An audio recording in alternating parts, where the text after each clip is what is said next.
So, more than anything, we need more truth telling in the world, and it's so nice to see that we are starting 2024 off with some truth telling, and I hope that this spells so many good things for this year for many of us, especially those who've been quiet too long.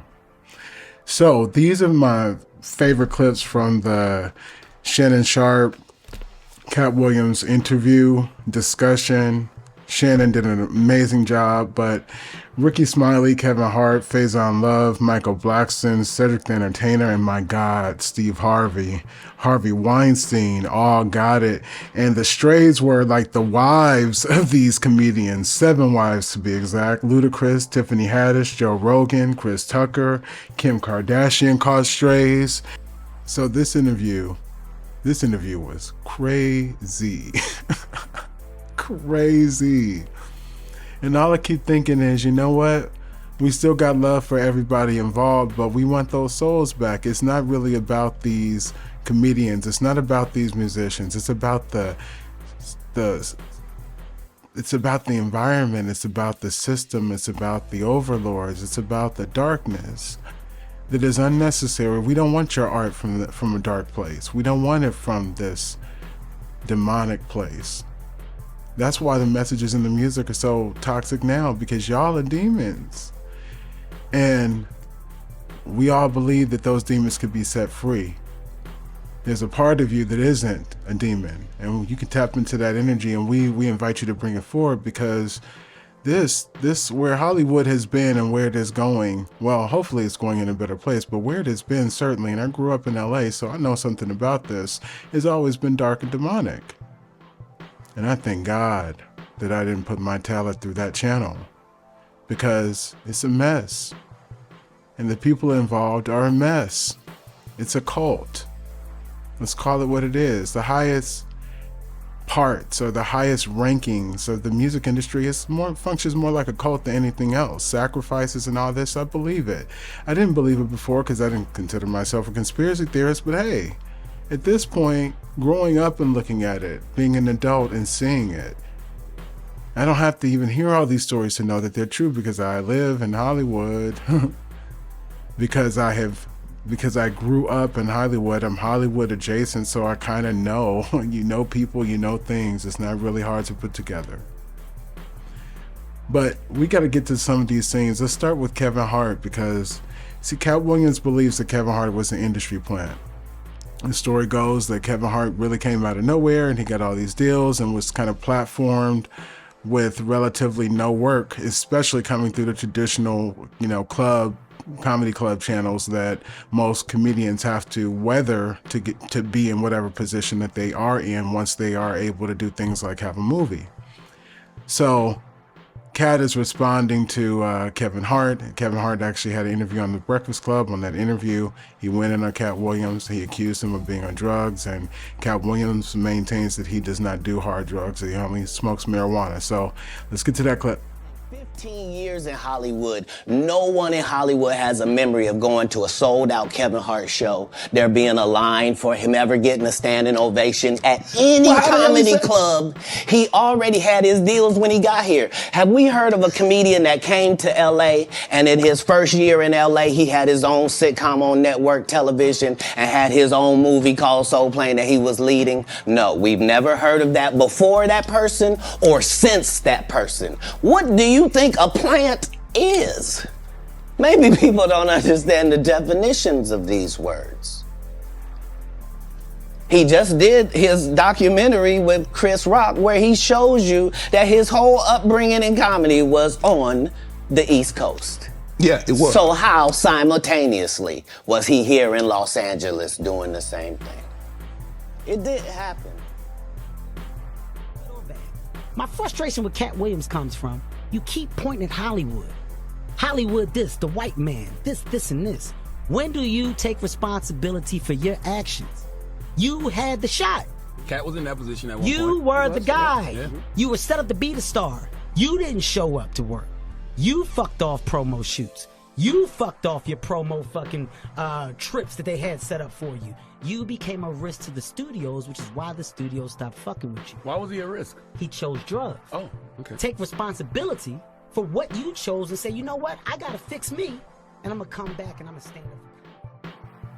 Kevin told you he wasn't gonna wear no dress until they offered him the dress, and then he put it on. And what did he say after he wore it? I made my own decision. Duh. But you didn't make it before they brought it up, did you?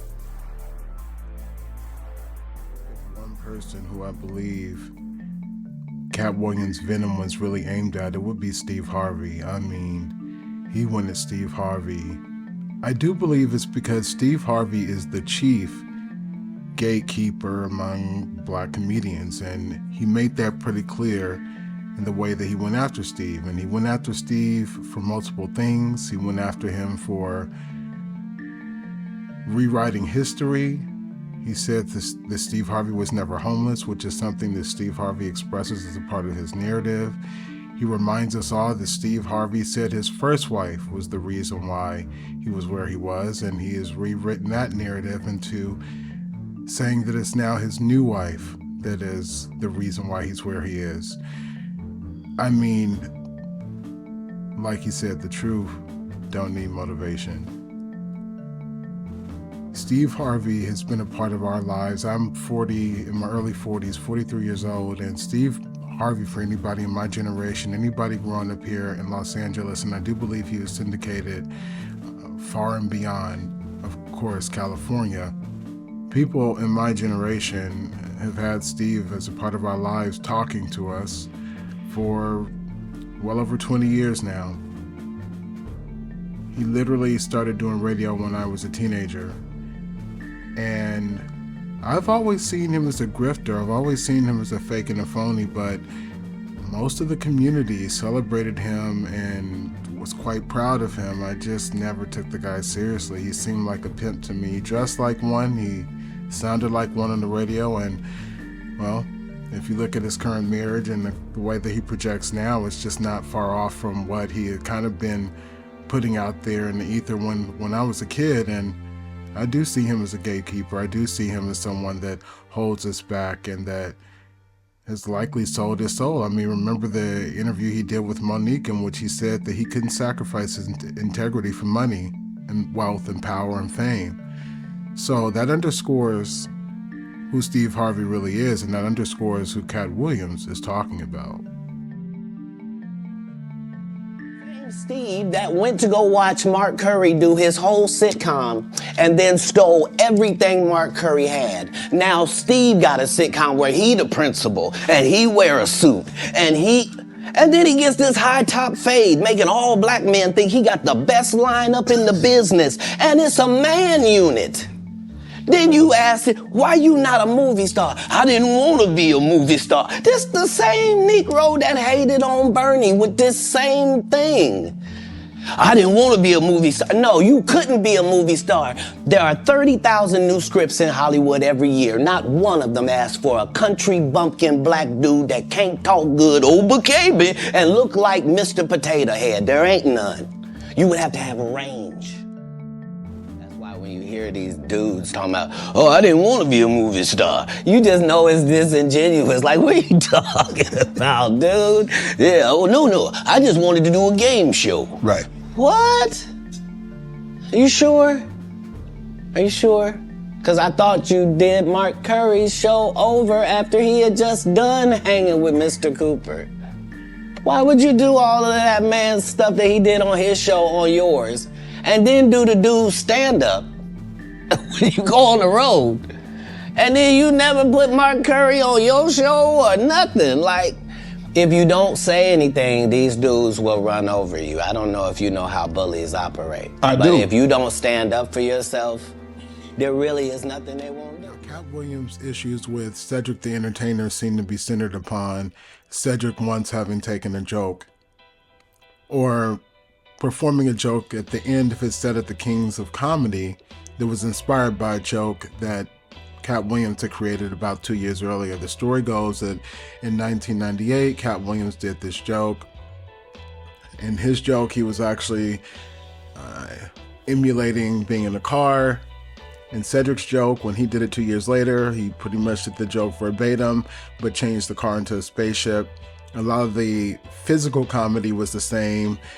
in Cedric's performance as in Katt's performance. Now, everyone has looked, the internet sleuths have looked, I've looked. We have no record of Cedric the Entertainer doing this joke before 1998.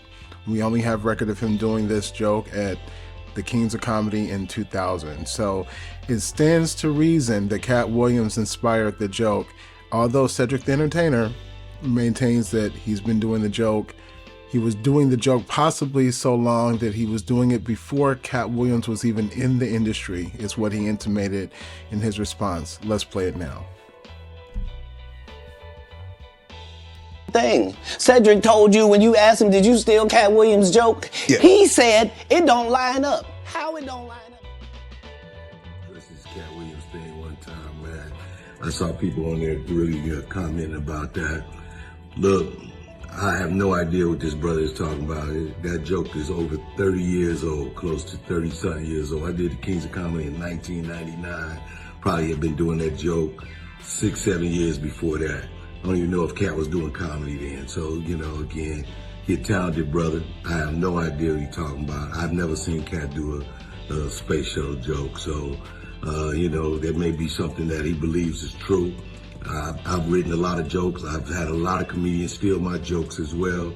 So I understand if you feel, you know, slighted by that, but that's my joke. That's my joke, dog. Driving a space shuttle to the moon, cigarette, cutie pie rocking in the background, parallel parking the space shuttle. It's my joke, dog. So that's what I believe.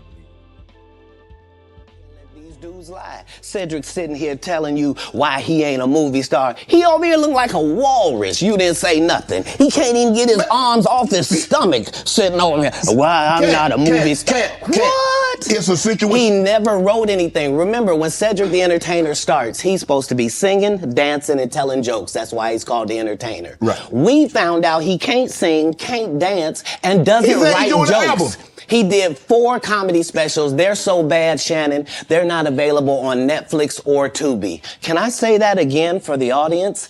They're so bad that they're not available on Netflix or Tubi. You don't think Sam's a good comedian? The world doesn't think that, sir. I have 12 comedy specials. He has 4 specials that are not available on Netflix or Tubi. You know, Katt Williams really surmises Kanye quite well. We say that he has a mental condition. If we accept that as truth, then why do we watch what he does? It's the same thing with Britney Spears, right? It's the same thing in a sense with Michael Jackson. We see that these people have some form of oddity, something's going on, yet we watch them almost as if they're caged animals and we are at the zoo. And there is really nothing that ingenious about Kanye West other than he knows how to market his product. He knows how to market himself to an audience. He always has. That's why he came out with the bear on, and his first project was called College Dropout. And the reason why was because he was aiming at a young demographic by having like the mascot that draws in children, ingenious. And by naming it College Dropout, he's aiming it at a young demo, those that are college bound in high school and junior high school, and those that of course are in college and just beyond it. So that's what made Kanye, what has always made him a genius, right, is knowing product placement. And also knowing when to usher something in that's new. But if we take him to have mental illness, then we maybe shouldn't be paying much attention to his quotes, and maybe when he calls himself Jesus, maybe we take some kind of issue with that, especially those of you out there that profess to be a Christian. I don't really, get down like that anymore, but I do know that many of you do, and, that would be considered sacrilegious from what I remember from the teaching. So, Katt Williams, of course, lays this out much better than I can. And Kim Kardashian catches some strays because he straight up calls her a hoe. And yeah, he stands on business. Let's get to it.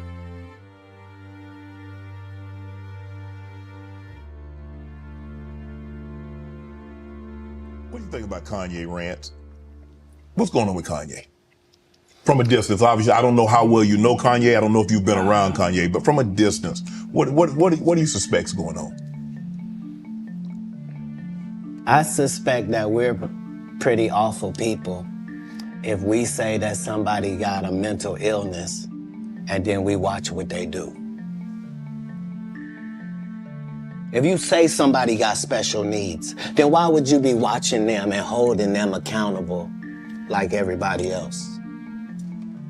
Wouldn't you grade them on a curve? Wouldn't you go, whew, this guy? Because, I mean, what are we reacting to? What are we reacting to? You're the one that put him in a position where he thought he was God and could call himself Jesus.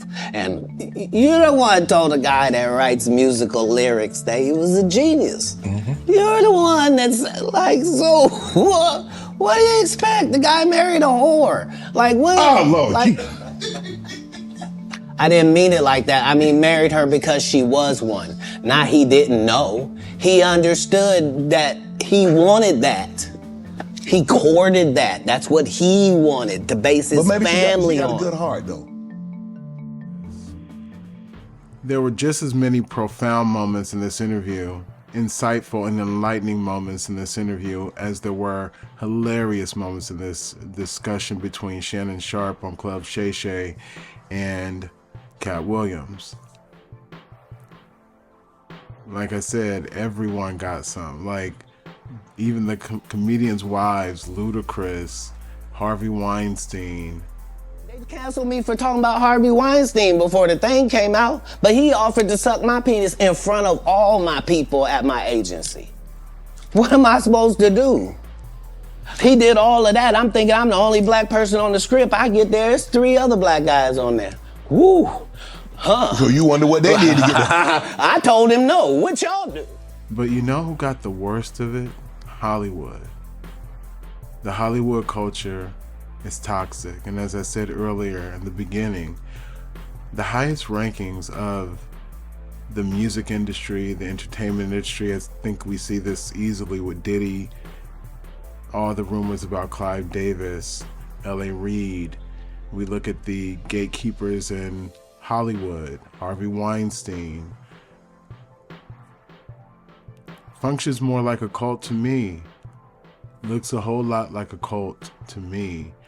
And we need to do our part, especially those that love the art like I do. I love artists. I love artistic expression. I'm into that.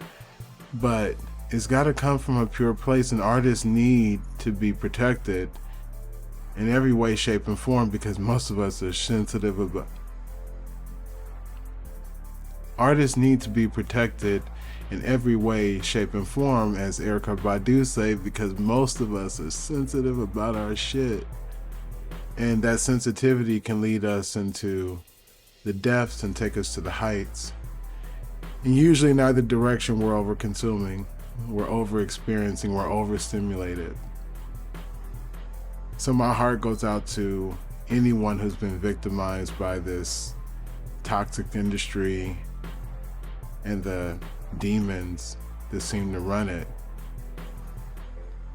Hopefully this is a reckoning.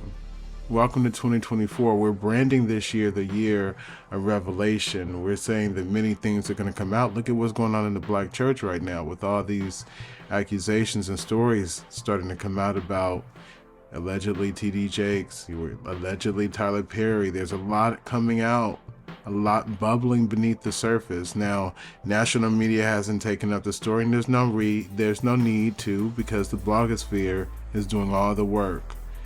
We're reaching out to victims. We're reaching out to people that haven't had a chance to speak, and we're finding those stories, and we're platforming those individuals. That's what Tasha K's platform is about, and that's why so many people don't like her, because she's exposing the deep, dark, demonic, shameful, toxic culture that is Hollywood. And we've all been entertained so long by what they wanted us to see. But what is actually going on is far more entertaining. And it's definitely something to fix. Thank you for listening. I will be back with another episode shortly. Subscribe to the channel, please. and like the content. I put a lot of work into it.